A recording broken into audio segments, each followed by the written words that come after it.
रीति से अच्छा रीति से शिकार करने वाला एक यूदा था इस्राएल लोगों में।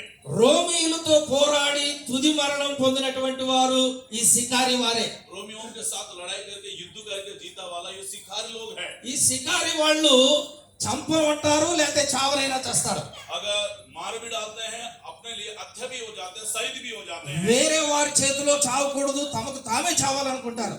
और दूसरों के हाथ में नहीं मरना बल्कि खुद मर जाना अच्छा बोल के कहते हैं। మసాల్ అనేటటువంటి పర్వతం మీద సికారీలు తామును తాము ఆత్మహత్య చేసుకుని చనిపోతారు. मसा बोल के एक पर्वत है, उसमें जाकर अपने आप को हत्या करते हैं। ఈ సికారి ఇస్కరియోతు యూదా, ये शिकारी जो शिकरेस यूदा है, యేసు ప్రభు ఈ సికారి అయినటువంటి యూదాను కూడా ఏర్పాటు చేసుకున్నాడు. ये शिकार करने वाला जो है इस्करियोत यूदा को भी यीशु मसीह ने चुन के रखा है।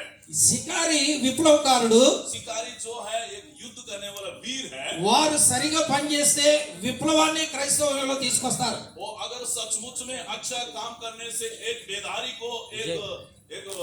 को ला सकते हैं। నేను కాలేజీ చదువుకున్నటువంటి రోజుల్లో నేను కూడా సికారినే. मैं जब बाइबल कॉलेज पढ़ते समय मैं भी शिकारी था, अच्छा काम करने वाला एक योद्धा था। అనేక మంది విప్లవకారులతో నాకు స్నేహం ఉంది. बहुत सारे